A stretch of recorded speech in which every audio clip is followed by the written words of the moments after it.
Hi, my name is Cary Ichter. I'm a partner with the law firm of IchterThomas. I've been practicing law in the state of Georgia for some 25 years, and I specialize in business litigation. One of the areas of specialty I have is in the area of non-competition covenants. We're making this video today to inform you of important changes that are coming to the law of Georgia if a constitutional amendment passes in the upcoming election on November the 2nd.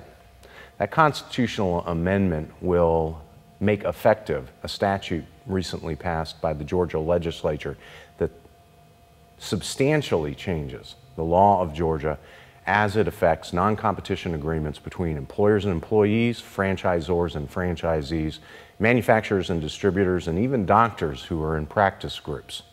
Those changes will have a dramatic effect on the enforceability of non-competition covenants in the state of Georgia. The most dramatic change has to do with something called blue penciling. Currently, under Georgia law, if a non-competition covenant is found to be unenforceable, the court will strike it down in its entirety. Under the new law, the court is allowed to blue pencil or edit the agreement. If there is an issue with the enforceability of the covenant, it can simply be pared down by the court. That's a dramatic change in the way that the courts handle non-competition agreements. Another important change has to do with the manner in which a territory has to be defined in the non-competition covenant. In order for a non-competition covenant under Georgia law to be enforceable, you have to define the specific area that is covered by the restrictions imposed on the employee. Under current law, the place where employers most typically stub their toes is in defining that particular territory. Under the new law, you can essentially operationally define the area that is covered by the non-competition covenant. The statute allows employers to say that an employee, after termination, cannot compete with the employer in the area in which the employee formerly provided services to the employer. That too is a dramatic change. Also important under the statute is the definition of the term employee, because not all employees are employees under this new law.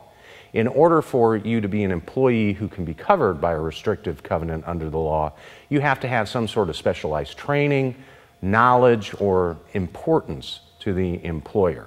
And it's important for employers who are going to be drafting these agreements to define why it is an employee covered by a restrictive covenant is an employee who qualifies under the statute. Also, the term key employee is defined under the statute, and if you qualify as a key employee, then that's all that is necessary in order for you to be qualified to be covered by a non-competition covenant under the new law. The other important consideration here is that the new law will only affect contracts entered into after November the 2nd.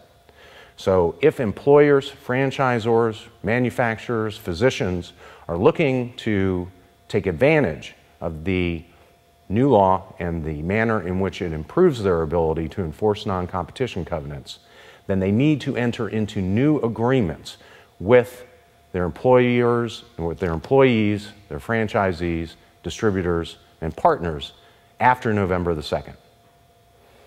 My name is Cary Ichter. I appreciate you joining us today. If you want more information about this, just click on the link below and you can go to our website where various articles and publications on the subject can be found.